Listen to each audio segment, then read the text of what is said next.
Hey guys, I felt it was really important to make this video. It's something that the Lord just showed me just yesterday morning. I had a very powerful dream, and it comes on the heels of some very important prayers, powerful prayers I've been praying to the Lord.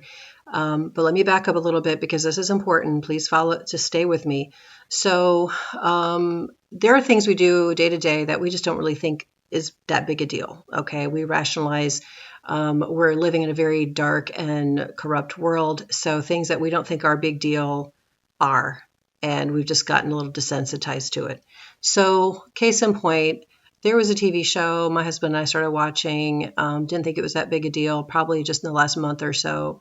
And it was something that I just saw at the library. It's a TV show I used to watch back in the 90s called News Radio. And it's like the late 90s, I think it came out. And it was hilarious. It was a show I used to watch, then forgot all about it. Saw it in the library. I said, okay, let's watch this. I remember this being really funny. So, but I've noticed that with that compromise, there were some other things too that it just seemed like I wasn't getting as many dreams from the Lord, and at least not the powerful ones. I'd get snippets of things, but it wasn't coming like really heavy like I used to get. So I attributed it to just so much going on in life. Kids are getting older. We're involved in so many things every day of the week. We're off running around, things at church, all kinds of other work we've been doing with our church and ministry, things like that. So, but it was something where I've just committed to really reading a lot more than I used to, reading the Bible. And I was most recently reading Smith Wigglesworth. And if you have never read any of his works, I implore you, read him. There was a man who came to our church, a good friend of our pastor, who was a speaker. And he was talking about how he read a book by Smith Wigglesworth that changed his life. And after hearing his testimony, I went out and bought the book. It's called Apostle of Faith by Smith Wigglesworth. If you're not familiar with him, he's an evangelist he died in like 1940 something. And he everywhere he went were miracles, people, just miracles of healing, miracles, all kinds. And I've never read anything so powerful. So anyway, one of the things he talked about was the way to strengthen your faith was through purity, just holiness and purity. And that goes in line with other things I've read. Another author who said, don't ever put anything between. If there's anything that you suspect might not be of the Lord or something that might displease him, just get rid of it. Do away with it. Don't put a cloud between you and God. So I always took that to heart. But there are things that in life that you just don't think are that big a deal. So I'd watch a TV show here and there, and halfway through there might be something that is just like, I stay, for the most part, don't watch any TV. I watch a little news in the morning, and then the evening, as a family, we watch a family show.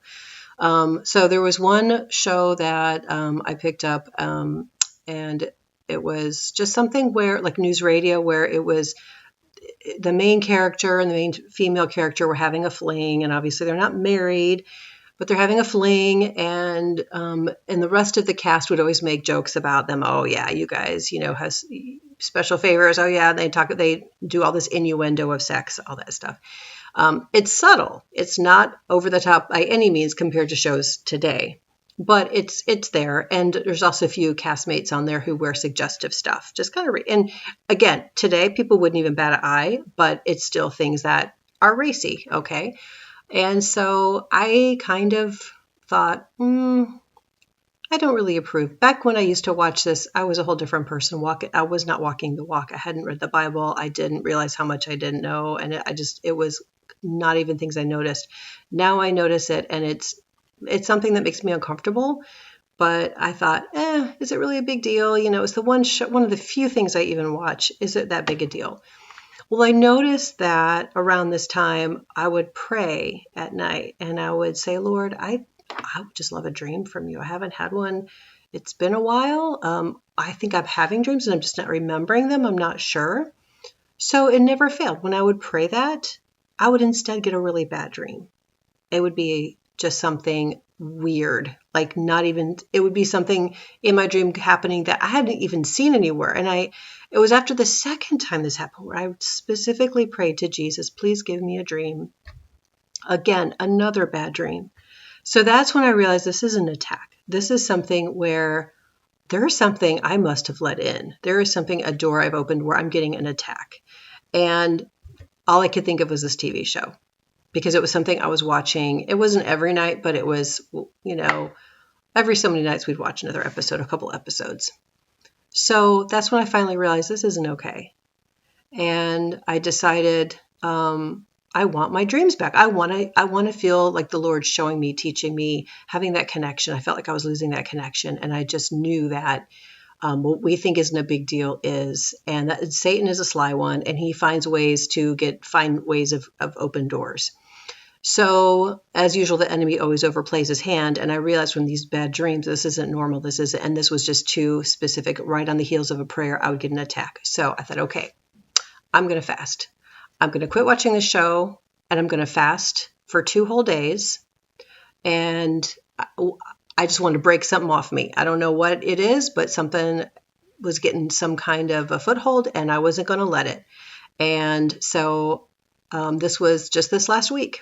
It was, what's today? Today is Wednesday. It was actually Tuesday of last week that I did a 48-hour fast. So the way I do the fast was at about 3 o'clock in the afternoon, I just quit eating.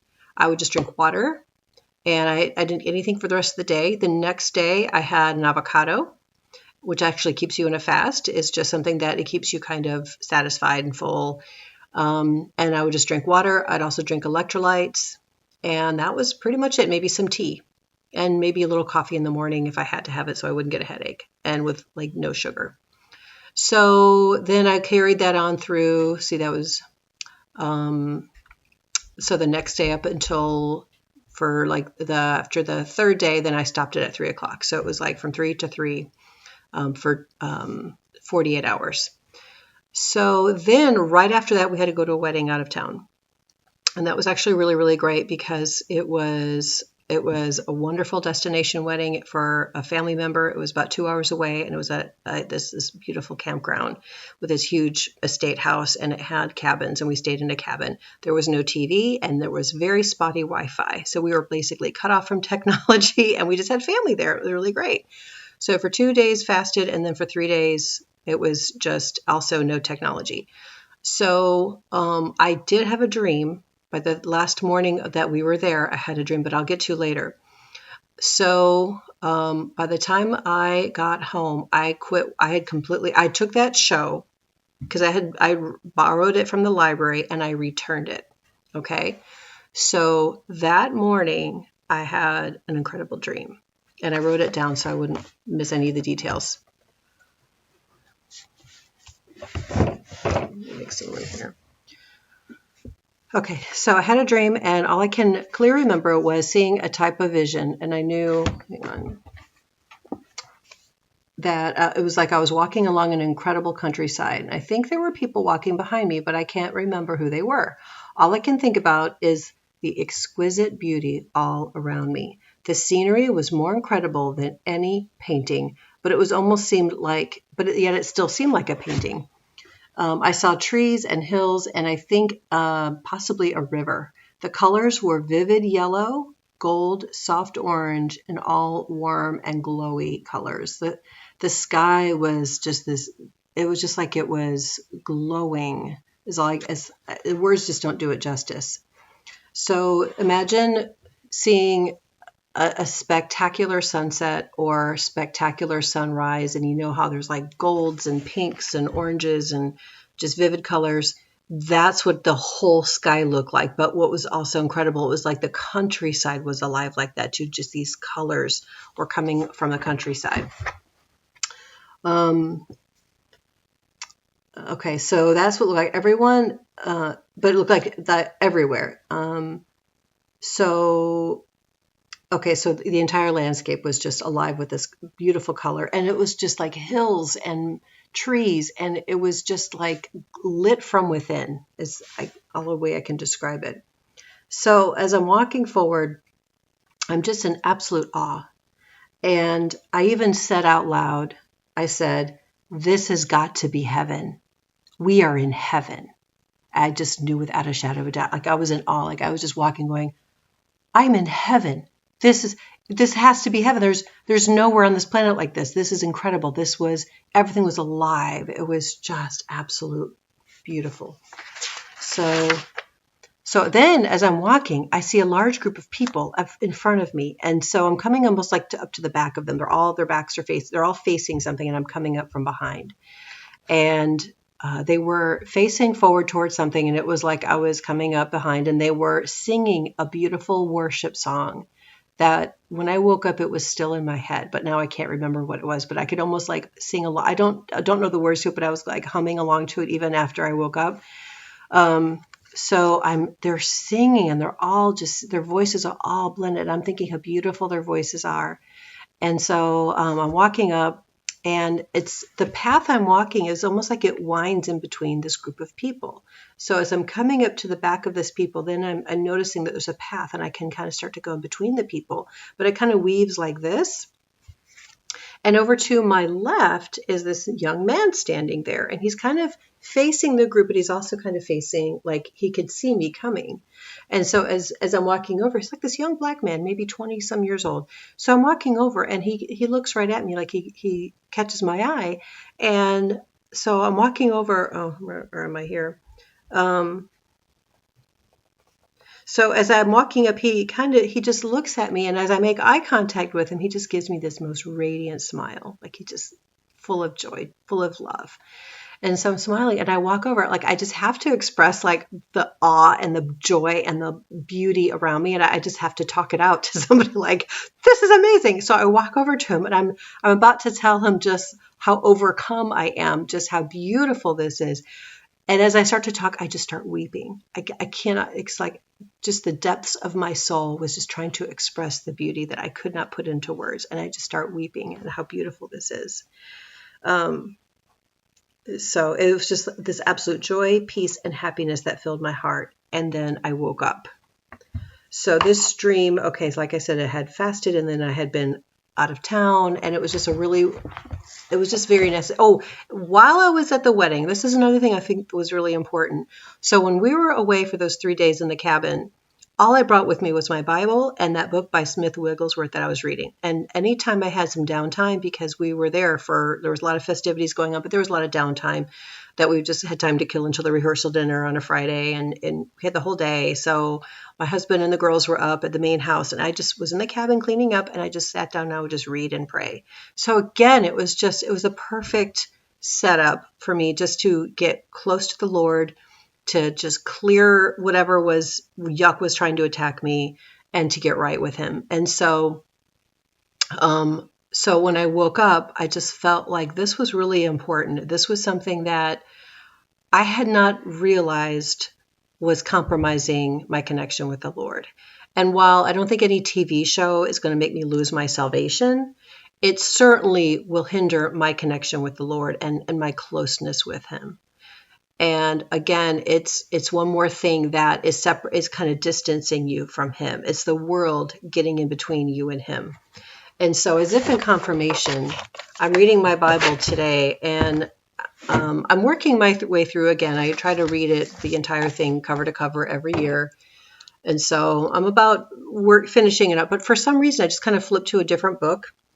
And this is what jumped out at me. So it's Jesus praying. And it's I'm in the book of John chapter 17. And it's from verse 8 on. I'm just going to kind of pick up. I'm going to skip around here. Talking about, I'm praying for them. It's Jesus praying to the Father. And this is one of the sweetest prayers. And I really encourage everyone just to reread John 17, and just start reading through that. It's so sweet how Jesus is just talking. And there's so much like mystery in what he's talking about and what he's revealing. And he's talking about how, he said, I made your name known to the people you gave me out of the world. And this is verse 5.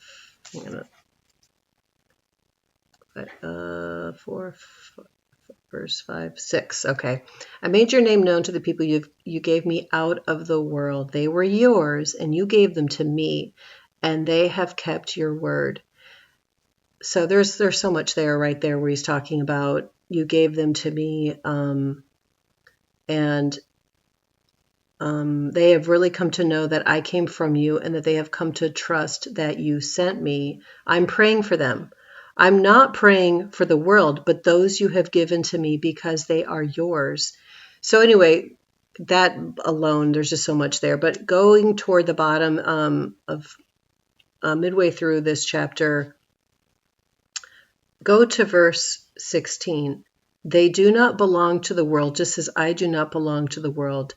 Set them apart for holiness by means of the truth. Your word is truth. Just as you sent me into the world, I have sent them into the world.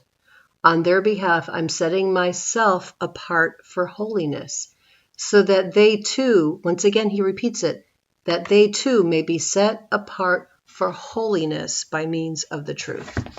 So that to me jumped out at me because about the purity that Smith Wigglesworth was talking about, the purity that he said you strengthen your faith through purity. And think about it, that a lot of times when we start to pray and implore the Lord and petition him for something, don't we sometimes feel a conviction like, I'm not worthy?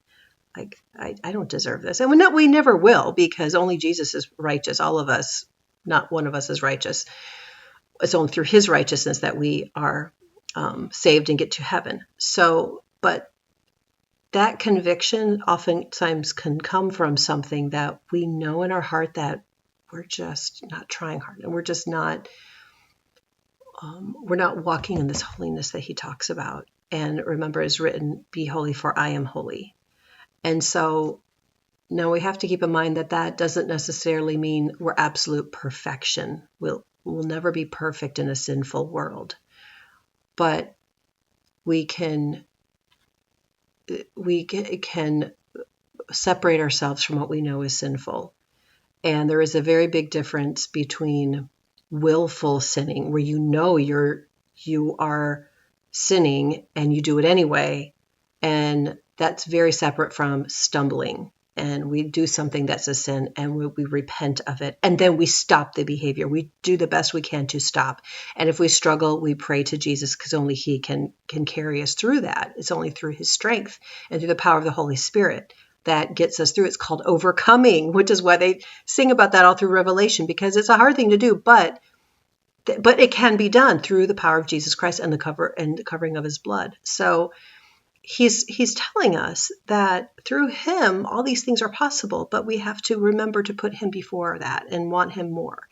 And so while we think a TV show is not that big a deal, clearly it was, because it was getting to the point where it was a pattern where I would pray and go into that special time with him and pray for just connection with him, some encouragement in a form of a dream, and then I get a bad dream. So there was definitely something playing around, and it was getting its way in through me just relaxing my guard and not being vigilant and not being careful with the armor of God. So anyway, I wanted to share that because you guys don't underestimate what things of this world. There's so much that Jesus wants to reveal to us as his friends, as a bridegroom to his bride. He's just waiting and he's wanting this. And don't interfere with that connection because you want to have a passing entertainment from something, whether it be doesn't have to be a TV show. It could be video games or books or people and partying and distraction. I mean, the world is full of distraction. So I implore you, set yourself apart.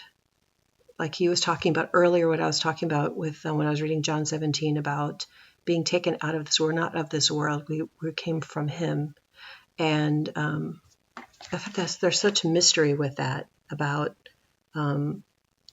I made your name known to the people that you gave me out of the people that you gave me out of the world. So we were designed from the very beginning to be separate from this world.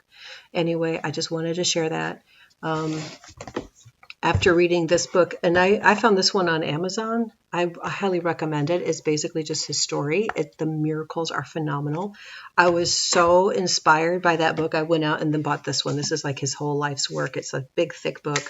And it says the complete collection of his life teachings. I've heard his name. I just didn't know anything really about him. But Wow, I just am amazed. I can't read enough of his stuff. And again, all he ever read was the Bible. He didn't even learn to read until he was married. His wife taught him, actually, because he worked in a factory. They were very, very poor when he was a little kid, and he worked in a factory and never finished school. So his wife helped him. She was a tremendous woman of God. And so he wouldn't even read the newspaper. He just focused on the Lord and read the word, and he spoke the word, and he walked the word, and he would have. He traveled the world, and swarms of people would come, and they'd be healed. He just would pray healing, and they'd be healed. I mean, this is incredible. So I decided that is what I want. I'm chasing after the Lord, and you guys should too. You need to. I'm not even going to hedge. I'm just going to say you need to chase after him. Be holy before he is holy. Cut out the garbage out of your life. You want a connection with him. You want to talk to your king. You want to have that beautiful friendship where he calls you a friend. You just make your life all about that. All I can say is, man, that dream. If that was just a fraction of what's waiting for us. I mean, that's eternity. That's eternity. This is nothing. Don't waste time on the passing fancies of this world when you've got something like that waiting for you for eternity. So anyway, God bless you guys. I wanted to share that. I felt it was really important, and I pray it blesses you. God bless.